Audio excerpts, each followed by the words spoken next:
यानी 10% वंचित अनुसूचित जाति के लोगों के लिए आरक्षित किया जाए। यदि कोई योग्य अभ्यर्थी वंचित अनुसूचित जाति से नहीं मिलता, अगर उससे नहीं मिलता तो उस स्थिति में अन्य अनुसूचित जाति के अभ्यर्थी से उस पोस्ट को भरा जाए, चयन किया जाए उसका, ये उन्होंने सिफारिश की है। इसी प्रकार उपलब्ध 20% कोटे में से आधा प्रतिशत यानी 10% कोटा अन्य अनुसूचित जाति के लोगों के लिए आरक्षित किया जाए। आयोग ने यह सिफारिश की है कि इसका आधा प्रतिशत यानी 10% वंचित अनुसूचित जाति के लोगों के लिए आरक्षित किया जाए। यदि कोई योग्य अभ्यर्थी वंचित अनुसूचित जाति से नहीं मिलता, अगर उससे नहीं मिलता तो उस स्थिति में अन्य अनुसूचित जाति के अभ्यर्थी से उस पोस्ट को भरा जाए, चयन किया जाए उसका, ये उसके अंदर उन्होंने सिफारिश की है। इसी प्रकार उपलब्ध 20% कोटे में से आधा प्रतिशत यानी 10% कोटा अन्य अनुसूचित जाति के लोगों के लिए आरक्षित किया जाए। यदि कोई योग्य अभ्यर्थी अन्य अनुसूचित जाति में से नहीं मिलता तो उस स्थिति में वंचित अनुसूचित जातियों से अभ्यर्थियों का चयन किया जाएगा। हाँ जी, इधर से भी ले सकते हैं, उधर से भी ले सकते हैं, दोनों भी खाली ना पोस्ट रहे, जो वो कोटा है वो कोटा उतना बरकरार रहे। और इसी प्रकार आज के कुल 20% कोटा में कोई परिवर्तन नहीं होगा, क्योंकि वो 20% जो कोटा है वो कोटा रहेगा। आज कैबिनेट ने इन सारे आंकड़ों का विश्लेषण का अध्ययन करने के बाद हरियाणा अनुसूचित आयोग की रिपोर्ट को स्वीकार कर लिया, जैसा मैंने बताया भी है। लेकिन आदर्श आचार संहिता लागू होने के कारण फिलहाल इस मामले में आगे की कार्रवाई अमल में चुनाव के बाद लाई जाएगी। हाल ही में कैबिनेट द्वारा 50,000 से दूसरा जो विषय है हमारा, आज एक और विषय था जो हमने 1,20,000 HKRN के जो कर्मचारी थे उनको सुरक्षित करने का काम किया था। और लगातार हमारे पास कुछ लोग और आ रहे थे, क्योंकि उसके अंदर 50,000 की कैप लगाई थी। उसके अंदर कोई किसी की जो सैलरी 53,000 कुछ थी, 57,000 कुछ थी, ऐसे काफी वर्ग आ रहे थे। हमने ये उसी में ही पीछे निर्णय ले लिया था कि इनको भी कुछ न कुछ इसके अंदर सुधार किया जाए, क्योंकि आज कैबिनेट के अंदर आना था ये विषय। ये कैबिनेट के अंदर आया है कि ऐसे 50,000 से कम वेतन लेने वाले अनुबंधित कर्मचारियों की सेवाओं को सुरक्षित करने का फैसला वो पीछे लिया गया था। आज यह फैसला लिया गया है कि उच्चतर शिक्षा विभाग के एक्सटेंशन जो लेक्चरर हैं, इंजीनियरिंग कॉलेज व पॉलिटेक्निकल की गेस्ट फैकल्टी को भी इसमें कवर किया जाएगा। इनका केस चुनाव आयोग को अनुमति के लिए भेजा गया है, चुनाव आयोग को भेजा है कि हमने इनको, जो हमारे एक्सटेंशन लेक्चरर थे, क्योंकि उनकी एक समस्या थी, हमने कहा है कि ये समस्या भी चुनाव आयोग को बतानी है, क्योंकि ये पहले से ही एजेंडा तैयार था। और एजेंडा तैयार था तो आज एक कैबिनेट की बैठक थी, उसके अंदर हम निर्णय तो दे नहीं सकते थे, कोई भी न ले सकते हैं जब तक चुनाव आयोग नहीं बोलता। चुनाव आयोग बोलेगा तो हमने कहा है कि इसको चुनाव आयोग को भेजें। अगर वो हमें इसको, क्योंकि ये समस्या है, क्योंकि उनकी ये एक्सटेंशन लेक्चरर हैं, इंजीनियरिंग कॉलेज के हैं और पॉलिटेक्निकल गेस्ट के हैं, कि आप चुनाव आयोग को भेजें और जो भी अनुमति देगा उसके बाद उसके ऊपर हम कार्रवाई करेंगे। हम केवल चुनाव आयोग को भेजें, चुनाव आयोग को हमने रिपोर्टें देखी, आज उसके ऊपर देखिए, मैंने बताना तो था ना भी, क्योंकि एजेंडे में था। ये हमारे पास आया, निर्णय कोई नहीं किया, निर्णय चुनाव आयोग के ऊपर है। अगर वो निर्णय करता है तो ठीक है, नहीं तो उसके ऊपर परमिशन देगा तो लागू कर देंगे, चुनाव आयोग के ऊपर है। 50,000 से ऊपर है एक्सटेंशन लेक्चर या जो भी है। हाँ,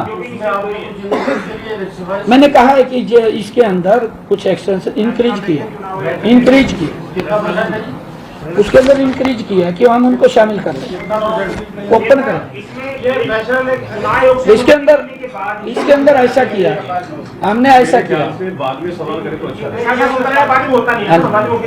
नहीं, ऐसा किया है इसके अंदर भी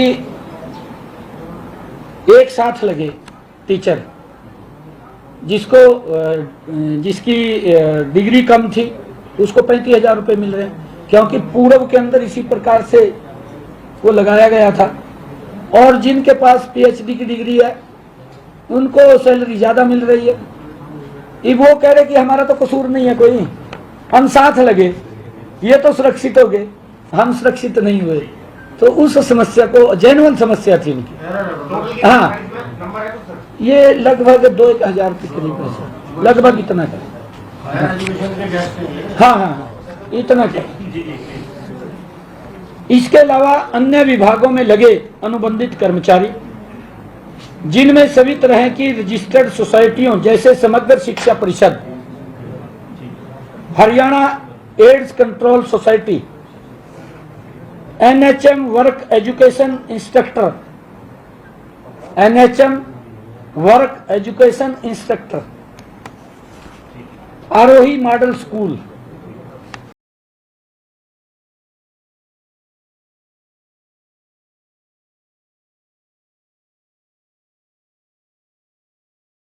DITS डिट्स शामिल हैं, तथा कई अन्य विभागों में कार्यरत फिक्स पे, जिनकी फिक्स पे थी, वाले कर्मचारी जैसे police SPO, public health term appointee, जो इस अध्यादेश में फिलहाल कवर नहीं हो रहे हैं, उन्हें इसका लाभ देने के लिए मुख्य सचिव की अध्यक्षता में एक कमेटी का गठन हमने कर दिया है कि वो उनकी सारी समस्याओं को देखेंगे और देख करके कमेटी रिपोर्ट देगी, उसके ऊपर फिर कैबिनेट निर्णय लेगी। अभी तो हमने ये काम किया, उनके बारे में ये विचार किया है।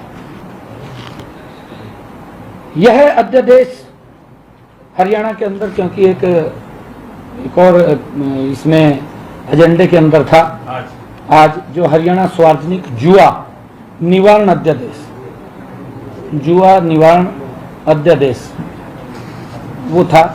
यह अध्यादेश हरियाणा में सार्वजनिक जुआ घरों को चलाने, खेलों या चुनाव में सट्टेबाजी, खेलों में मैच फिक्सिंग या स्पॉट फिक्सिंग तथा इससे जुड़े सभी रोकथाम और दंड का प्रावधान करने के लिए लिया गया है।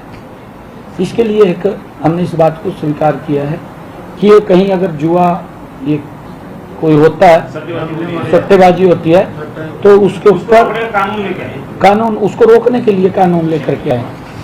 सरकार का उद्देश्य आम जनता को ऐसी किसी भी गतिविधि द्वारा की गई धोखाधड़ी का शिकार होने से बचाने का है। विभिन्न मामलों में दोषी पाए जाने पर अधिकतम 7 साल की सजा और अधिकतम 7 लाख रुपए का जुर्माने का प्रावधान इसके अंदर किया गया। एक हमारा एजेंडा था कि पंजाब एंड सिंध बैंक से 500 करोड़ रुपए का cash credit WCDL LC limit का लाभ लेने के लिए राज्य सरकार की गारंटी देने हेतु एक्स पोस्ट फैक्टो स्वीकृति प्रदान की गई। तो वैसा किया गया। और एक और ऐसी था, वो दक्षिणी हरियाणा का था, इसके लिए भी एक्स पोस्ट फैक्टो ये था। बिजली वितरण नियम लिमिटेड के लिए कार्यशील पूंजी क्रेडिट सुविधाओं एवं कैंपस की स्वीकृति के लिए विभिन्न बैंकों और FI के पक्ष में 6300 करोड़ रुपए की, हाँ जी 6,300 करोड़ रुपए।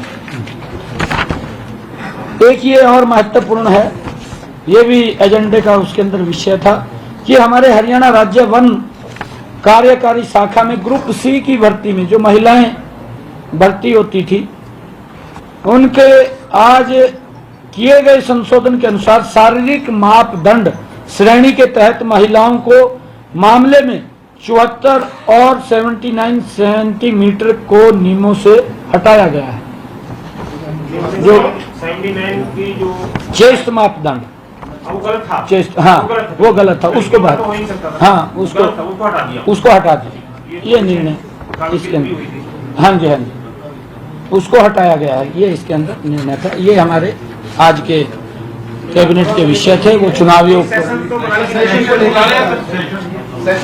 नहीं, अभी कोई ऐसा विषय नहीं है, जब आएगा तो आपसे आपने ऑर्डिनेंस तो बुला ली सीएम साहब, बना दी है, सॉरी वो औपचारिक बनाना पड़ेगा अभी ये जुए वाले, लेकिन इनको 6 महीने के अंदर सदन में लाना होता है। अब आगे जो है, अभी तो चुनाव है, तब पता चलेगा कि सरकार आ रही है ना, सरकार है, कॉल कर दिया, इतने बड़े बड़े निर्णय ले रहे हैं, कोई वैसी ले रहे क्या? बिल्कुल सरकार है रिया, ये बिल्कुल आप इस बात को क्लियर, मेरा विजन है कि हरियाणा प्रदेश का छोटे मैंडेट से नहीं आ रही, बहुत बड़े मैंडेट के साथ तीसरी बार सरकार आ रही है। और जितने निर्णय किए हैं हमने कुछ तो लागू कर दिए, क्योंकि कल मुझे मालूम नहीं था कि आज आचार संहिता लग जाएगी। जितने भी निर्णय किए हैं एक एक को विधानसभा के अंदर भी लागू करेंगे, कोई किसी हरियाणा वासी को संशय में रहने की जरूरत नहीं है।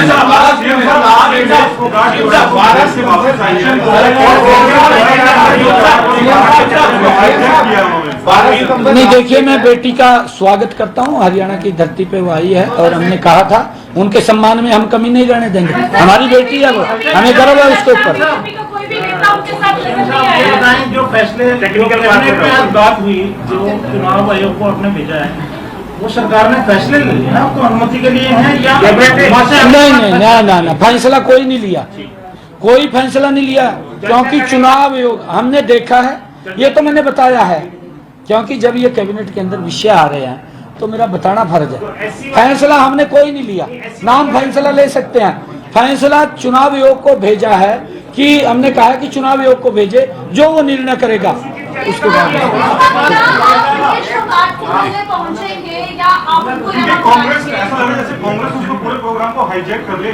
कांग्रेस राजनीति करती है।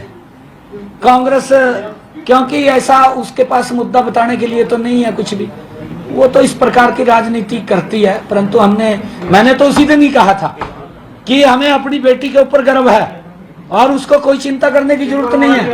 हरियाणा सरकार बिल्कुल, हमें गर्व है उसके ऊपर। मैं उसका जी बहुत बहुत धन्यवाद आप सबका।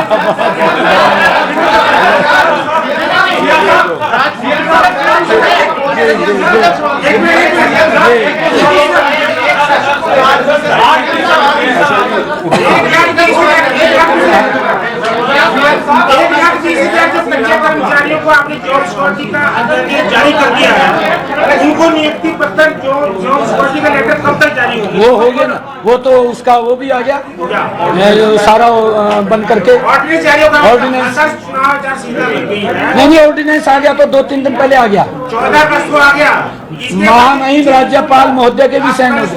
हाँ जी, 14 अगस्त को नोटिफाई भी हो गया। आपने जो 4 अक्टूबर तक जो चुनाव आचार संहिता लग गई है, उसमें उन संबंधित विभागों के द्वारा पत्र जारी होने होंगे, वो जारी होंगे नहीं होंगे? मैं क्या कह रहा हूँ जी, 4 तारीख को सरकार बनेगी तीसरी बार हरियाणा में, और भारतीय जनता पार्टी की बनेगी, और किसकी बनेगी? और 6 तारीख को हम विधानसभा बुलाएंगे और विधानसभा बुला करके जितने काम है सब पूर्ण करते हैं। चुनावों की घोषणा की है, मैं इसका स्वागत करता हूं। हम चुनाव के लिए पूरी तरह से तैयार हैं। भारतीय जनता पार्टी हरियाणा में तीसरी बार बड़े मैंडेट के साथ सत्ता में आ रही है। हम तीसरी बार हरियाणा में सरकार बना रहे हैं। पिछले 10 वर्षों में हमने हरियाणा का बिना भेदभाव के समुचित विकास किया है। मैं आंकड़ों और तथ्यों के साथ जनता के सामने और हरियाणा की विकास यात्रा का ब्यौरा रखूंगा। साथ साथ विपक्ष के लोगों से भी इस बात के लिए हम पूछेंगे कि जनता के सामने झूठ बोलने से बेहतर तो ये रहेगा कि वो अपने कामों का गुणगान करना चाहिए, उनको बताना चाहिए कि हमने ये काम किया, हम यहाँ पर रहे। झूठ फैलाने में लगे हुए हैं। जनता से भी अनुरोध करूंगा कि कांग्रेस को इनके झूठ के बारे में सबक सिखाने का काम करें। पिछले 10 वर्षों में हरियाणा ने हर क्षेत्र में विकास की ऊंचाइयों को छुआ है। मैं हरियाणा के मतदाताओं से अपील करता हूं कि लोकतंत्र के इस पर्व में बढ़ चढ़ करके भाग लें, अपना मत अवश्य वो डालें। मैं ये अपील करूंगा क्योंकि मतदान महादान है। आप इसके लिए, मैं अपील करना चाहूंगा सभी मतदाताओं से कि आप इसके लिए विशेष समय निकालिए।